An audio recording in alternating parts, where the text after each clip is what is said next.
కీర్తనల గ్రంథ ధ్యానము 119వ అధ్యాయము 113వ వచనం నుండి 128వ వచనం. ద్విమనస్కులను నేను ద్వేషించుచున్నాను, నీ ధర్మశాస్త్రము నాకు ప్రతీకారం. నాకు మరుగుచోటు, నా కేడము నీవే. నేను నీ వాక్యం మీద ఆశ పెట్టుకుని ఉన్నాను. నేను నా దేవుని ఆజ్ఞలను అనుసరించదును.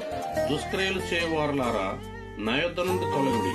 నేను బ్రతుకున్నట్లు నీ మాట చొప్పున నన్ను ఆదుకొనుము. నా ఆశ భంగమై నేను సిగ్గునొందకయుందునుగాక. నాకు రక్షణ కలుగునట్లు నీవు నన్ను ఉద్ధరించుము. అప్పుడు నీ కట్టడలను నిత్యము లక్ష్యము చేసుదును.